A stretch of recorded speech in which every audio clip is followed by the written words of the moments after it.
கல்வியில் சிறந்த தமிழ்நாடு, எத்தனை கல்வியில் சிறந்த பேரறிஞர்கள் அந்த மாநாட்டில் பங்கேற்று, அந்த நிகழ்வில் பங்கேற்று, என்னை கேட்டால் அது ஒரு பாட்டு வெளியிட்டுள்ள மாதிரி இருந்தது.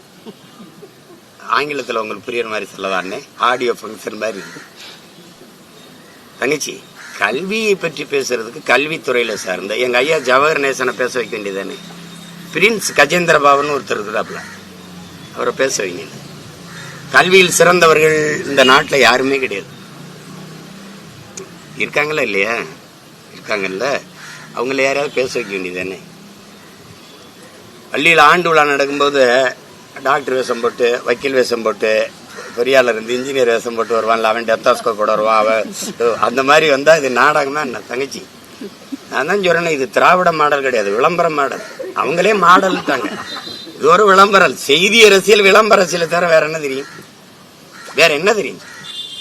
2500 பள்ளிக்கூடத்தை மூடிவிட்டு கழிவறை விட கேவலமா அரசு பள்ளிக்கூடம் இருக்குது. கல்வியை முதலாளிகளின் லாபம் ஈட்டுற கடையா திறந்து விட்டுவிட்டு கல்வியில சிறந்த தமிழ்நாடுன்னா, இப்ப பாடுன என் பாட்டன் பாரதியை உதைக்கிறதா இவங்களை உதைக்கிறதான்னு தெரியல. என்னது கல்வி சிறந்த தமிழ்நாடுன்னா என்னதுல சிறந்திருக்கு? 50,000 பேர் தாய்மொழியில தேர்வு எழுத வரல 10th படிச்சுட்டு வெளியில வர, பட்டம் படிச்சுட்டு வெளியிறவனுக்கு தாய்மொழி எழுத படிக்க தெரியல. என்ன சிறக்குது கல்வியில? என்ன சிறக்குது? என்ன சிறக்குது சொல்லுங்க. ஒரு வகுப்பு போய் படிக்கணும்னா பணம் இவ்வளவு காட்டணும். முதலாளிகளினுடைய லாபம் ஈட்டுற சந்தையாக்கி விட்டுட்டு கல்வியில சிறக்குது தமிழ்நாடு. அதுல பாத்தீங்கல்ல, 5 நாளும் சாம்பாராம், எல்லாத்துக்கும் ஒரே டிஷ்ஷா. தங்கச்சி, இது ஒரு உப்மா கம்பெனி தங்கச்சி. இவங்கள போய் காலை உணவு போட்டு சமூக நீதியை காத்து, சமூக நீதி தெரியுமில்ல, கட்டடத்துக்கு பேரு செங்கல் சிமெண்ட் சாந்துக்கு பேரு சமூக நீதி. அதுவும் தாழ்த்தப்பட்ட பிள்ளைகள், ஆதி தமிழ் பிள்ளைகள் அமர்ந்து படிக்கிற கட்டடத்துக்கு பேரு சமூக நீதி. சமூக நீதியை காப்பாத்தினா சமமா உட்காந்துலடா எல்லாம் படிக்கணும். என்னையா உன் சமூக நீதி? சமகால நீதி. கட்டடத்துக்கு பேரு சமூக நீதினு வச்சா சமூக நீதி வந்துருமா? வந்துருமா? ஏன் பிசி எம்பிசி எல்லாம் படிக்கிற விடுதியில் இவங்களை ஒன்னா உட்காந்து படிக்க வையா, அது சமூக நீதி, சமத்துவம், சகோதரத்துவம். அதை சாதிக்க முடியல.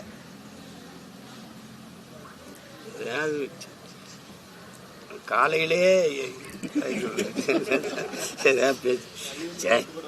ஏதோ கல்வியை பத்தி, கல்வியில் சிறந்த மகான்கள், பேரறிஞர்கள் பேசும்போது நம்ம கேட்டுக்கிற வேண்டியதுதான்.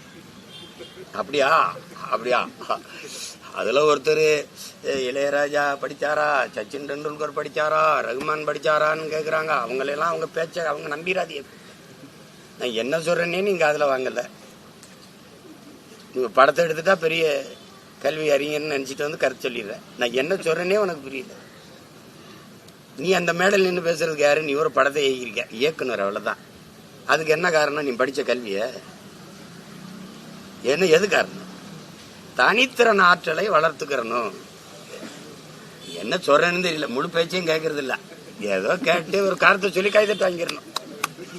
சரி, முதலமைச்சரும் துணை முதலமைச்சரும் வாங்கின கல்வி தகுதி என்ன? ஐயா மோடியோட கல்வி தகுதி என்ன? போட்டுக்கிட்டாப்ல எம்மேன். அதான் மகுவா மைத்ரா கேக்குது, உங்க கல்வி சான்றிதழை வெளியிடுங்கன்ட்டு. வெளியிட வேண்டியதானே? சொல்லுங்க. தம்பி உதயநிதியே பேசுறாப்புல, என்னோட வகுப்பு சொல்ல படிச்சாப்புல, வக்கீல் ஆயிட்டாப்புலன்னு. படிச்சு வக்கீல் ஆயிட்டா, படிக்காம நான் டிப்டி சீஃப் மினிஸ்டர் ஆயிட்டேன், துணை முதல்வர் ஆயிட்டேன். அதானே அதுக்கு பொருள்? அதானே அதானடா. பிளே ஸ்டோர் மற்றும் ஆப் ஸ்டோரில் இருந்து பாலிமர் செயலியை QR கோடு மூலம் பதிவிறக்கம் செய்யுங்கள். செய்திகளை உடனுக்குடன் பெறுங்கள்.